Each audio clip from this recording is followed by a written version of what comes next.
হয়তো সব কিছুই শান্ত হয়ে যাবে খুব শীঘ্রই। মোমবাতিও গলে যাবে। মানুষের ভেতরের জ্বলতে থাকা আগুন ধুঁকতে ধুঁকতে নিভে যাবে। শুধুমাত্র ওই মেয়েটির বাবা মা চাতক পাখির ন্যায় তাকিয়ে থাকবে দোষীদের শাস্তির আশায়। হয়তো কেউ একজন ধরাও পড়বে। হয়তো আসলেই সে দোষী, কিংবা সেও শিকার হবে ক্ষমতাধর ব্যক্তির। কিছুদিন শ্রীঘরে থাকা, সেখানে আবার কাজেরও ব্যবস্থা আছে, পারিশ্রমিক আছে। অনেক দিন থাকলে নাকি ছুটিও পাওয়া যায়। তার উপর যদি মানসিক ভারসাম্যহীনতা যুক্ত করা যায়, তাহলে তো সোনাই সোহাগা। ওই হসপিটাল ঠিক আগের মতোই চলতে থাকবে। দ্বিতীয় বর্ষের ওই ছাত্রীর কথা আস্তে আস্তে সবাই ভুলে যাবে। ওই সেমিনার রুম আগের মতোই চলতে থাকবে।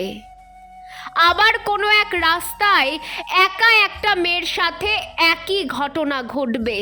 স্কুল, কলেজ, টিউশন, অফিস, বাস, ট্রেন, হাসপাতাল, কোনটা সুরক্ষিত মেয়েদের জন্য তা আজ আর জানা নেই।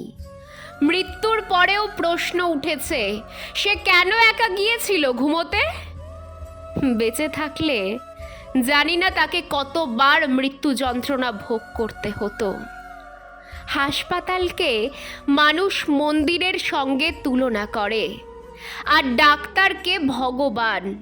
সর্বোপরি মেয়েদেরকে মা লক্ষ্মীর সাথে তুলনা করা হয়। যে মন্দিরের ভগবানই অসুরক্ষিত, সেখানে ন্যায় বিচার বিলাসিতা মাত্র। তুমি একজন ডাক্তার, নার্স, শিক্ষিকা, উকিল, পুলিশ কিংবা একজন গৃহিণী, অথবা বয়স্ক মহিলা হও, কি একটা বছর পাঁচেকের বাচ্চা, তোমার পরিচয় তুমি একটা মেয়ে, তুমি ভোগ্য বস্তু। তোমার পরিচয় তুমি একটা মাংসপিণ্ড। এর বাইরে তোমার আর কোনো পরিচয় নেই। এখন আমাদের মেয়েদের একটাই প্রার্থনা ভগবানের কাছে, কোনো মাতৃগর্ভে আর কন্যা সন্তানের জন্ম না হোক।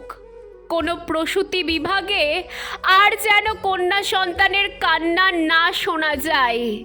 প্রতিটা কন্যা ভ্রূণ শেষ হয়ে যাক মাতৃগর্ভে।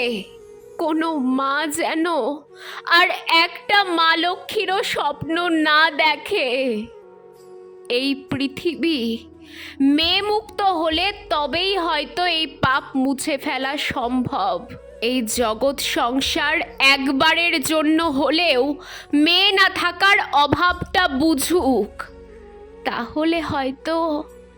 তাহলে হয়তো সব ঠিক হলেও হতে পারে।